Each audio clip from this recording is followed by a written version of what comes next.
우리 채널에서는 원래 영상 초반에 경제 큰 흐름을 먼저 짚어드리긴 하는데 이제 매번 그렇진 않죠. 오늘은 이제 세부적인 경제 흐름을 제가 먼저 설명드리고 마지막에 큰 흐름과 비교해서 우리가 생각하고 있는 경제 큰 흐름 그리고 투자의 시나리오에 변화를 줄 만한 요인은 있는지 이런 것들에 대해서 설명을 드릴 겁니다. 뉴스를 보겠습니다. 먼저 미국의 의류업체죠. 갭의 주가가 18% 폭락했다. 이런 뉴스 기사가 있죠. 최근 코트라에서 조사한 미국의 시장 점유율, 의류업체들의 점유율 자료인데요. 갭은 미국 시장에서 점유율이 4.8%입니다. 그런데 뭔가 딱 보시면 압도적인 점유율은 아니에요. 왜냐? 미국의 의류 시장은 이미 이제 소품종 대량 생산 체제에서 다품종 소량 생산 체제로 벌써 시대가 바뀌고 있기 때문에 그림 보시면은 점유율이 엄청나게 높은 이런 브랜드 자체가 없습니다. 4.8%인 갭의 시장 점유율이 굉장히 높은 편이죠. 그래서 이 갭의 실적 전망이라든가 이런 것들을 보면 미국의 소비 상황에 대해서 어느 정도 좀 예측할 수 있다 이건데요. 그런데 이쯤에서 이런 의문이 드실 겁니다. 지금 내가 미국의 의류업체에 투자를 하는 것도 아니고 할 것도 아니고 또 내가 갭이라는 회사에 투자를 하고 있지도 않아요. 그런데 왜 내가 미국 의류업체의 주가 얘기, 실적 전망 이런 얘기를 왜 듣고 있어야 되냐? 이런 의문이 든다 이거죠. 답은 의류는 임의 소비재, 또 다른 말로 하면 비필수 소비재, 경기 소비재이기 때문입니다. 뭔가 어려운 말이 또 연속으로 막 튀어나오죠. 이 양반이 또 어려운 소리를 짓거리겠다 싶으실 텐데 다들 아시겠지만 우리 채널은 고품격 채널이기 때문에 중학교 정도만 졸업하시면 다 알아듣기 쉽게 설명해 드리고 있어요. 그냥 들어보시면 아무것도 아닙니다. 한번 편하게 들어보시면 돼요. 지금 이제 소비자 물가 상승률 지표, 그러니까 CPI 지표를 보여드리고 있는데 투자를 하고 재테크를 하고 있는 우리가 지금 가장 관심이 많은 게 뭐죠? 바로 인플레이션입니다. 일단 뭐 물가가 잡혀야 미 연준이라든가 아니면 우리 한국은행에서 기준금리를 굉장히 빨리 올리고 있잖아요. 이거를 좀 천천히 올릴 구실이 생길 텐데 지금 물가가 너무 심하게 치솟고 있다 보니까 각국 중앙은행들이 기준금리를 사정없이 올리게 생겼죠. 그것 때문에 지금 주식시장도 그렇고 부동산 시장도 그렇고 이렇게 전부 다 얼어붙고 있는 이런 상황입니다. 여기까지는 아마 여러분 다들 아실 겁니다. 혹시 뭐 이 내용 모르시겠다 싶으시면 우리 채널 영상들 이렇게 시청해 보시면은 쉽게 설명해 드렸고요.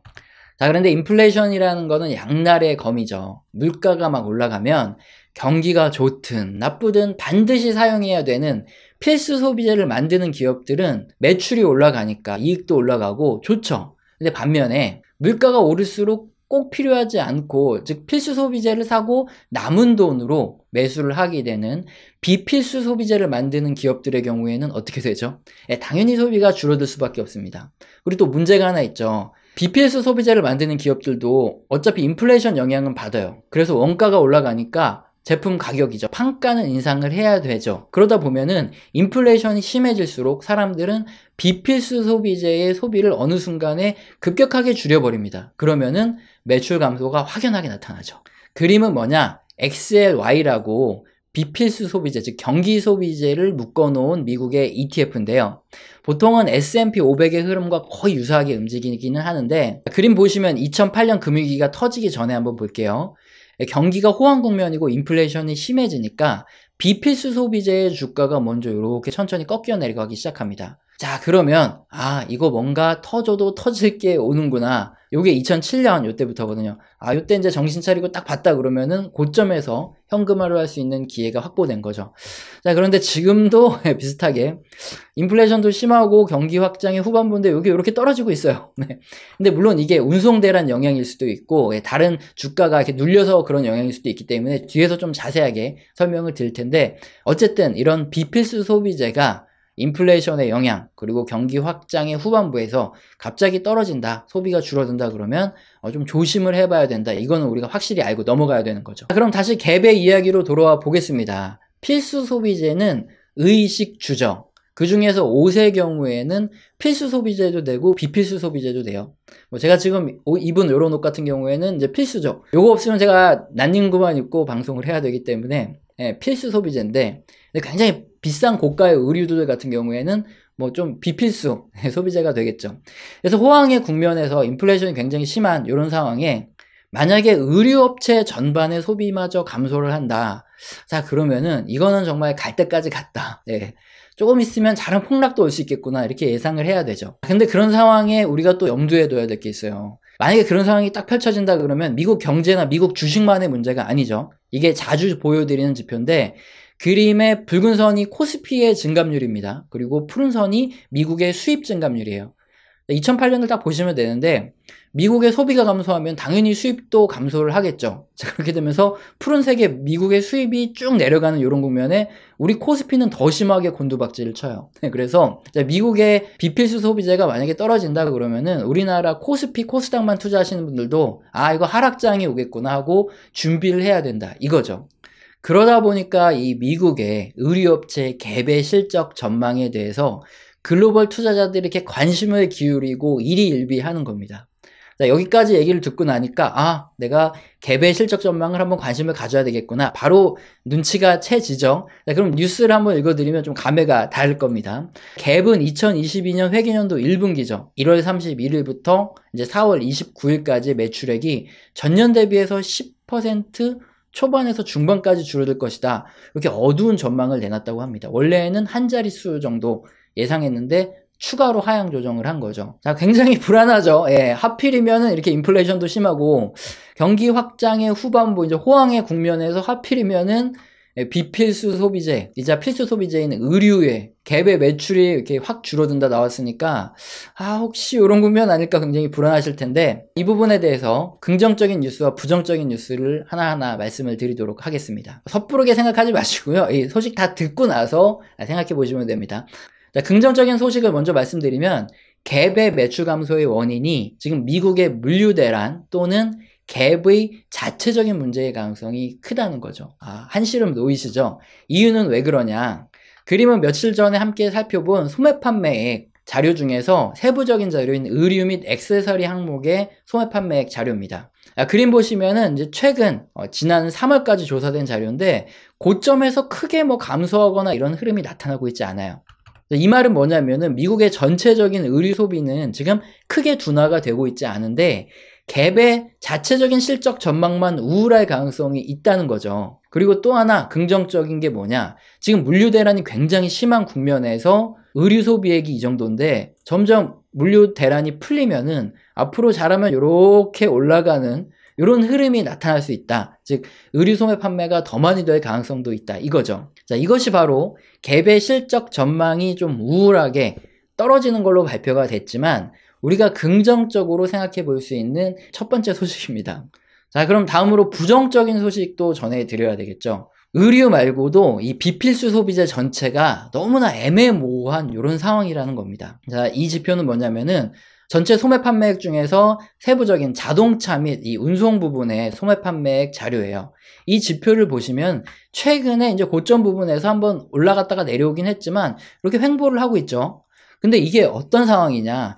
자동차는 여러분들 다 아시겠지만 반도체 칩이 굉장히 부족한 상황이에요. 그래서 이게 공급 대란 때문에 반도체 칩이 부족한 건지 아니면은 실제로 인플레이션이 심해서 자동차 가격이 너무 많이 올라가서 사람들의 소비가 감소하는 건지 알아차리기 굉장히 힘든 애매모호한 상황입니다. 조금 더 지나봐야 알 수 있고요.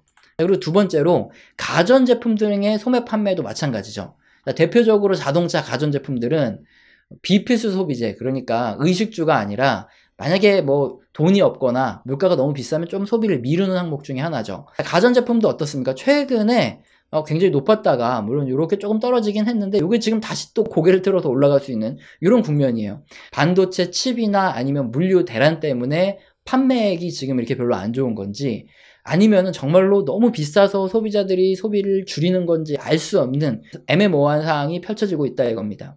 이러다 보니까 이 XLY, 경기 소비재, 비필수 소비재 ETF가 최근에 주가가 이렇게 눌린 상태에서 횡보를 하고 있는 거예요. 투자자들도 마찬가지고 이 기업주들의 입장에서도 이게 공급 대란이란 변수가 너무 무지막지하게 크기 때문에 지금 어느 누구도 명확하게 설명을 해주지 못하는 이런 상황이다 이겁니다. 자, 그러면은 투자를 하고 재테크를 하고 있는 우리들의 입장은 더 짜증나요. 정말로 지금 소비자 물가 상승률이 굉장히 높죠. 인플레이션이 심해져서 이 비필수 소비재의 매출이 급감하는, 소비가 감소하는 이런 상황이다 그러면은 이거는 이제 조만간 주식시장이 고점을 찍겠구나. 바로 알 수 있으니까 주식 비중 줄이고 리스크 관리하면 되는 거죠. 그래서 현금화를 했다고 할게요. 근데 만약에 시간이 좀 지나서 봤더니 지금 비필수 소비재들의 매출 감소가 단순히 그냥 운송대란 문제였다, 이렇게 밝혀진다면 어떻게 되죠? 점점 이제 운송대란이 해소되면서 향후 기업들의 매출이 증가할 거다, 이렇게 시장의 분위기가 급변하죠. 이게 지금 저점을 찍고 이렇게 올라가는 이런 흐름이 나올 수도 있죠. 자, 그러면 성급하게 이 지점에 매도를 한 사람들은 땅을 치고 후회를 하겠죠. 자, 이렇게 긍정적인 소식과 부정적인 소식을 다 말씀드렸는데, 그러면 결론이 뭔지 설명드리고 이 부분을 이제 경제의 큰 흐름과 우리의 대응 방법과 접목시켜서 제가 명확하게 설명을 해드릴게요. 자, 오늘은 주식시장의 고점이 다가오는지 아닌지 판별할 수 있는 경제지표 중에 하나인 호황 및 인플레이션 국면에서 비필수 소비재가 감소하는지 여부, 이 부분에 대한 경제지표를 확인하면서 함께 살펴봤습니다. 그런데 문제는 운송대란이라는 어마어마하게 큰 변수가 껴있죠. 그래서 너무나 아쉽지만 조금 더 기다리면서 확인해보는 수밖에 없어요. 정말 뭐 몇 달 정도만 지나면 이게 인플레이션에 의한 소비 감소인지 아니면 운송대란 여부인지 이게 판별이 날 거거든요.